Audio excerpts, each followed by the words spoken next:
Well, hello, my name is Santiago Ordóñez, and today I will be comparing two major historical events. Number one being the atomic bombing of Nagasaki, and number two being the Holocaust. Both cases led to major international responses, especially from the United Nations. Based on my analyses, I argue that international organizations are better at maintaining short term peace, meaning stopping violence immediately, than solving the deeper causes of a conflict, which really limits their ability to create a lasting peace. The bombing of Nagasaki caused massive human rights violations, including the immediate deaths of over 70,000 civilians, with many more dying later due to burns, injuries, and radiation exposure.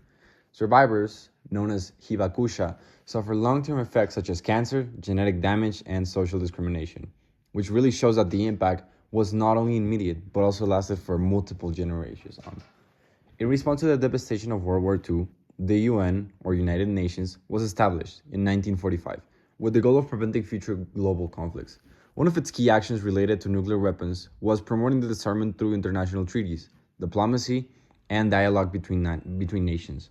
These efforts aim to reduce the risk of nuclear war and encourage cooperation instead of competition. This type of action is considered peace building because it focuses on preventing future violence rather than stopping an ongoing conflict. However, it mainly resulted in negative peace, though, meaning the absence of direct large scale war rather than addressing deeper issues such as political rivalry, mistrust, and the desire for power among nations.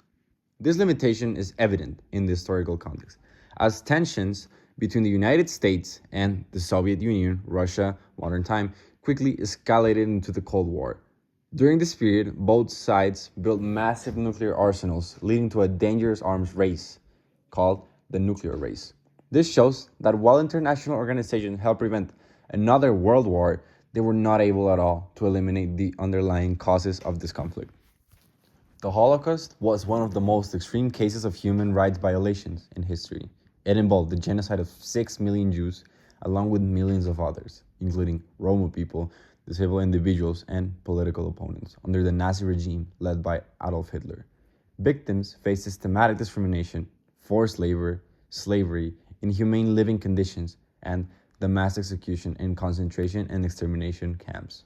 These actions demonstrate not only physical violence, but also the complete denial of human dignity and rights. In response to these atrocities, the United Nations took a major step by creating the Universal Declaration of Human Rights in 1948. This document established the gold standard of fundamental rights and freedoms that people should have, such as equality before the law, freedom of expression, and protection from discrimination. It was designed to ensure that the abuses seen during the Holocaust would never happen again. This action is considered peace building because it really focuses on long-term prevention by creating systems and norms that protect people. It is aimed for positive peace rather than negative peace, since it addresses root causes of conflict such as discrimination, inequality, and lack of legal protections. By promoting universal rights, it attempted to change the underlying conditions that can lead to violence or catastrophes. However, while the declaration was a major step forward, its effectiveness has been limited because it relies on countries to enforce it. In the historical context, after World War II, there was strong global desire to prevent another genocide. But human rights violations have continued in different parts of the world. This shows that even though international organizations can create powerful ideas and frameworks, they cannot always guarantee their implementation. Well, now moving on to the comparative assessment part, I use a solutionary scale to present my evaluation. For the response to the atomic bombing of Nagasaki, I gave a score of 2 out of 5 for addressing root causes. This is because although international efforts promoted nuclear disarmament, they did not really resolve the underlying tensions between global superpowers. Political rivalry, mistrust, and the desire for dominance continued, especially during the Cold War, where both sides expanded their nuclear arsenals instead of eliminating them. I gave it a 3 out of 5 for generating MOGO, meaning most good overall, because these efforts did help prevent another large-scale global war. The existence of nuclear deterrence and diplomatic communication reduced the likelihood of direct conflict between major powers, even if the tensions remained high. Now, on the other hand, for the Holocaust, I gave it a 4 out of 5 for addressing root causes. This is because the Universal Declaration of Human Rights directly target key issues such as discrimination, inequality, and lack of legal protection. It established a global framework intended to prevent future atrocities by promoting equality and human dignity for every human.